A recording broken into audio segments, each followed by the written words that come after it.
salaamullaahi calaykum daawadayaal ku soo dhowaada barnaamij gaar oo ku eegayno iskuulka waabari ee degmada Balada Xawo oo ay ka qalin jabiyeen arday dhamaysay barashada maadada kombiyuutarka iyo kuwa kaalmaha ugu horeeya ka galay fasalada uu ka kooban yahay iskuulka oo la guddoonsiiyay abaalmarino. mas'uuliyiinta iskuulka waabari primary school ee degmada Balada Xawo iyo waalidiinta ayaa dhammaantood qiray in waabari school ay ardaydu wax ku bartaan si lacag la'aan ah, haddana ay macallimiinta isku howlaan barista tacliinta ardayduna ay si wanaagsan wax u bartaan.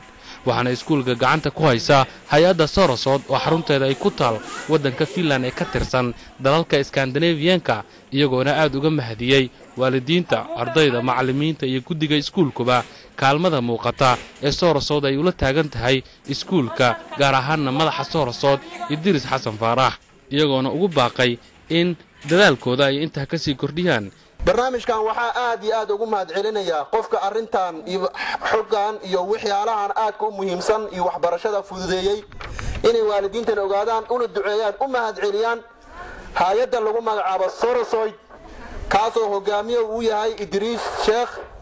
haddana lama joogo, waana salaameynaa, waan u mahadcelinaynaa, waxaan ogeysiinaynaa inaan ka warhayno. haddana waxaan ku soo dhaweynayaa wiil aad u daayar sidaad arki doontaan fasalka saddexaadna dhigto laguna magacaabo Ismaaciil Maxamed Maxamuud, kaasoo halkan ka soo jeedin doona mahadcelin uu u jeedinayo qofka sababay ilaahay ka soko inuu maanta waxbarasho bilaash oo iskuulkan waabari uu ka helo.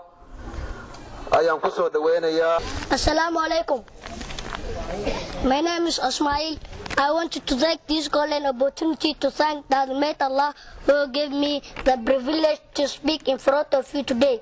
Secondly, I need also to take this chance to greet our parents, teachers, and the fellow publics at large.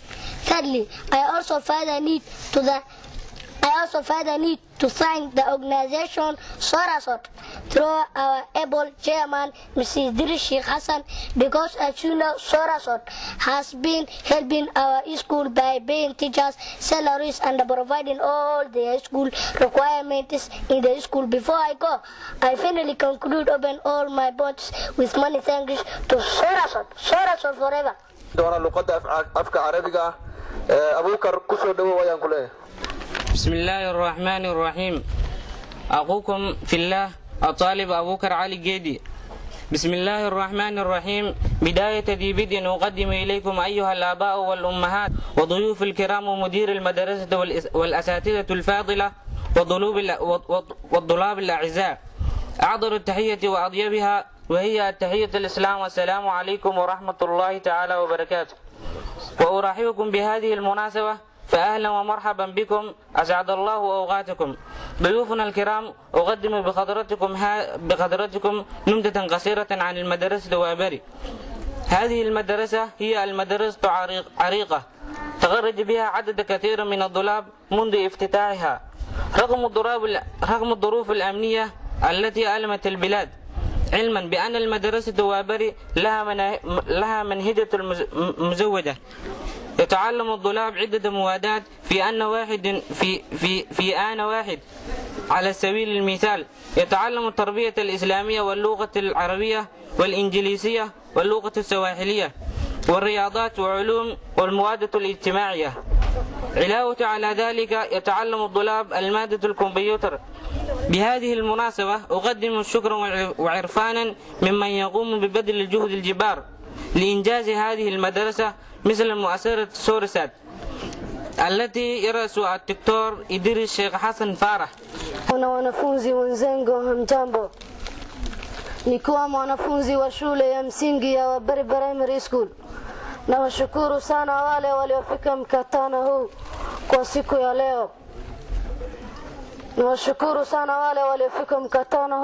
ya leo. Namtumania risala rambi kwa wasimamizi wa shule kwa kazi waliofanya na msaada waliotoa. Asanteni. Mimi ni Abdhakim Ismail Mohamed, darasa la 4.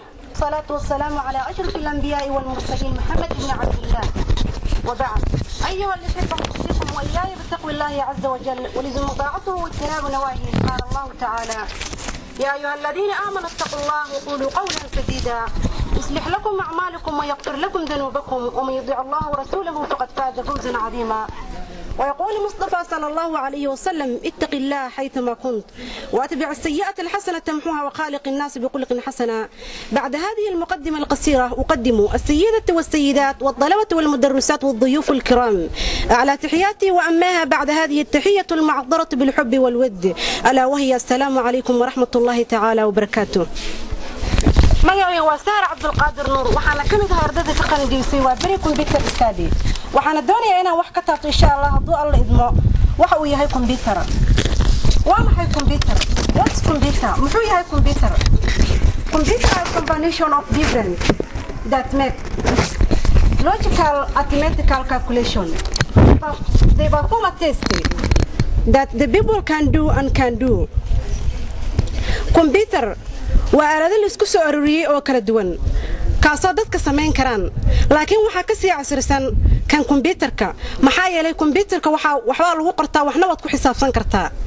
iskuul hooya qono laga ardayda edebtiyo asluubta aqoonta ayada nolosha ardayda edebtiyo asluubta aqoonta ayada nolosha iftiinka waxbarashadiisa ahaanshaheeda la wabaabiyo waa bari iskuul la wabaabiyo waa bari iskuul. riwaayadii halkaasaan ooga baxnay. waxaan usii gudbayaa xuseen xasan cabdi maxamed oo ah macalinka ardayda maanta qalanjibinaysa computerka soo tababaray waqtigiisana u huray. waxaan aad iyo aad ugu mahad celinayaa mahadda oo dhan waxa iska leh Allah u mahad celinayaa Germanka hay'adda Sorosod Idris Xasan Faarax kaasoo noo fududeeyay in aan xagga computerka kaasoo noo fududeeyay in wax ku barna ardayda jiilkan hadda socoto oo wax ku soo saarna degmadeena Balaxaawo computerka xagga computerka waa u mahad celinaynaa asagana. sidoo kale waxa u mahad celinayaa dhammaan ardaydii ka faa'iideysatay hawshaani intay socotay u dhabar adeegtay inay qaataan iyo waalidkii soo diray ardaydaas kaasoo u dhabar adeegay ilaa ay heer ka gaaraan waxbarashadooda. haddana waxaan ku soo dhaweynayaa dhinaca waalidiinta markaan u leexdo cali geedi bar maamulka iskuulka iyo macallimiinta guddiga iskuulka iyo waalidiinta dhammaan iyo ardayda marti sharafta kale ee ka soo qayb gashay xafladan quruxda badan ee lagu soo abaabulay waa bari iskuul waa idin salaamaya. salaanka bacdi waa xaflad sharaf badan oo qurux badan oo la soo abaabulay oo ku saabsan waa bari iskuul. iskuulkan saad ogtiin waa iskuul waa bari waa iskuulka ugu sareeya degmada Balaxaawo. waxaan mahadda iska leh maamulka iskuulka iyo macallimiinta iyo guddiga iskuulka iyo waalidiinta. macallimiinta waxaan leeyahay sii wada oo sidaad hadda aad gaarsiiseen iskuulka ka sii dheereeya. ardayda waxa la yiri waa u bixi maanta dhalinyarada waa u bixi maanta iyo madaxdii birito dadkan naga iyo wixii nalmida waa sii soconaa. idinkan waa soo kacaysaan wax faa'iideysta wax barta iskuulka ka faa'iideysta. maamulka aad u fal iyo macallimiin hagar la'aan waa bari waa heelan tahay waxbarashada ay qabtirtaa. hal been anigu aan ku darin xaqiiqada waa sidaas hooyooyinka iga marag waa mahadsantiin.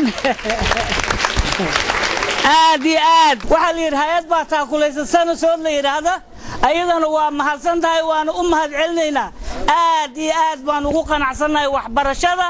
waxaan mahad celinayaa dhammaan dad ka soo qayb galay xafladan quruxda badan sida aadka heersada loo soo agaasimay macallimiinta guddiga iskuulka waalidiinta iyo ardayda. mahad celin dabadeed sidaad ogtihiin iskuulkan waxaa maalgeliyo ama fangareeyo hay'adda loo yaqaano Sorosod waxayna fanka u soo maritaa Gada Development iskuulkan waa iskuulka kaliya oo horumarsan dhanka waxbarashada dhan kasta marka laga eego degmada Balad Xaawo sidaan og soonahay waxay ballan qaadaysaa hay'adda inay iskuulka horumariso macallimiinta tababarto iyo dhammaan adeega looga baahan yahay iskuulka alxamdulillah thumma salatu wa salaam ala nabiyina muhammadin wa ala alihi wa sahbihi wasallam waxaan u mahad celinayaa dhammaan ka soo qaybgalayaasha xafladan oo ay ka mid yihiin oo u horeeyaan macallimiinta maamulka iskuulka guddiga iskuulka aabbayaasha ardayda hooyooyinka iyo dhammaan ardaydaba waad mahadsantihiin intaas ka bacdi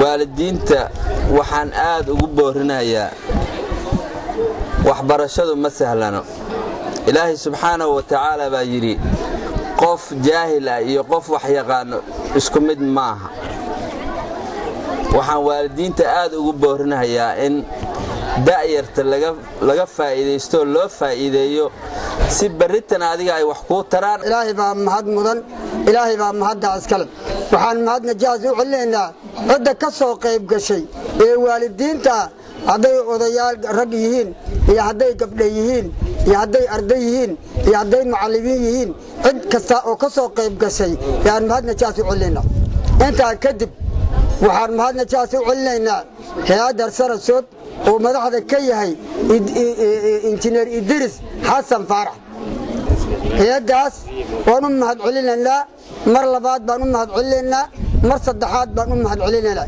hay'adaas oo ka soo jeeda dawladda la yiraahdo Finland waxaanu leenahay ilaahay maadoo ka gaartay mahad ballaaran baan u celinaynaa casharka waxyaalo badan oo waxa ku jiro sheekooyin baa ku jiro sheekadii marka inta dhigta laga sheego cunugu wax macna uma tarayso waxa fiican inuu akhriyo inuu ku celceliyo inuu macnaheedu hal su'aalihi ka shaqeeyo tan kaleetana inaa u diro ninka damciyo ama maareeyo iskuulkan fariin yar aan gaarsiiyo ayaan rabaa oo ka turjumayso wixii uu qabtay yaan rabaa inaan wax yar aga mahad celiyo intaas ii yar adkaysta ii dulqaata I thank to the best of my as the head of Wabari Primary School I thank to my best of my knowledge to Sorosod and every responsible person through their effort and effectiveness towards our school however they support us I appreciate them thank you very much Sahra Abdul Qadir Noor Dear sir, first and foremost, I thank to Almighty Allah who has given me these opportunities and chance, inspirable opportunities to be healthy and well-fed. Secondly, taking an advantage of this opportunity, I thank to all members, the staff, committee, the chair of Gedo Development, and the headmaster of Wabari Primary School in Lach. Again, on behalf of all my colleagues, we have attitude of gratitude, the achievement and source of pride and inspiration we have, the outstanding work and contribution given by Sorosod. I was delighted to learn that your outstanding work has been recognized. Sorosod energy and effort given also assisted into our daily basis and also annual support you provided. We have you as a chairman and your team simplified the road ahead and challenges.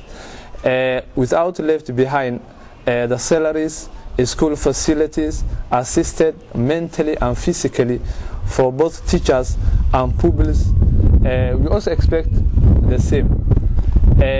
In this chance also I would like to thank again the remarks and the work that you have did.